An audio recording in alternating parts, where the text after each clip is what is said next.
Sir, एक चोरी का खुलासा किया गया है, कैसे खुलासा किया गया और कितने लोगों की गिरफ्तारी की गई है? देखिए, दिनांक 11/7/2026 को काकादेव थाना क्षेत्र में एक ज्योति वस्त्रालय एवं ज्वेलर्स की शॉप है, जिसमें वादी ने ये बताया था कि उनको विश्वास में ले करके एक व्यक्ति कई दिन से उनके पास आ रहा था और आते आते कुछ सामान खरीदा, कुछ कपड़े खरीदे और उसके बाद जब वो वॉशरूम करने चले गए तो उनका बैग लेकर के गायब हो गया है। इस सूचना के आधार पर तत्काल हमारी पुलिस टीमें लगाई गई, क्योंकि घटना की जो सूचना थी उसमें ये था कि करीब 60 लाख रुपए के जेवर जो है वो उस बैग में थे और उसको लेकर के वो चोर फरार हो गया है। इसके पूर्व वो चोर इनके पास अपनी पत्नी के साथ बाइक पर बैठ कर के आया था और इनका विश्वास अर्जित किया था। इस सूचना पर तत्काल कार्रवाई करते हुए हमारी सर्विलांस और थाना काकादेव की टीम को इस पर लगाया गया।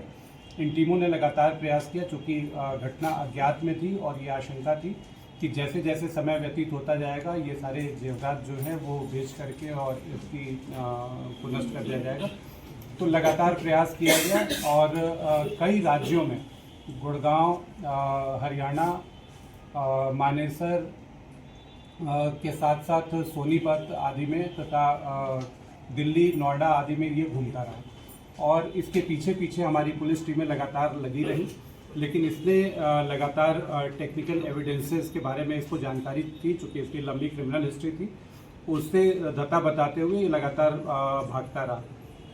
कल इसमें कार्रवाई करते हुए इसको जो मुख्य अभियुक्त था उसको गिरफ्तार किया गया। उसके साथ साथ उसकी पत्नी भी इस घटना में सम्मिलित थी, वो लगातार इस घटना में उसके साथ थी और साथ में 2 ज्वेलर्स की गिरफ्तारी की गई।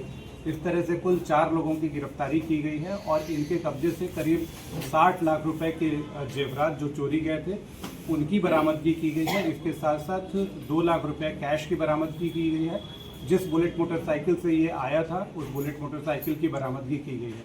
विस्तृत पूछताछ में इसने संपूर्ण घटना को स्वीकार किया है और इसमें जो संपूर्ण बरामदगी की है वो की जा चुकी है। इसमें इसके आगे पूछताछ करके जो पूर्व की घटनाएं हैं उसके बारे में भी जानकारी इकट्ठी की जा रही है। उसके बाद जो तथ्य प्रकाश में आते हैं उनके आधार पर कार्रवाई की जाएगी।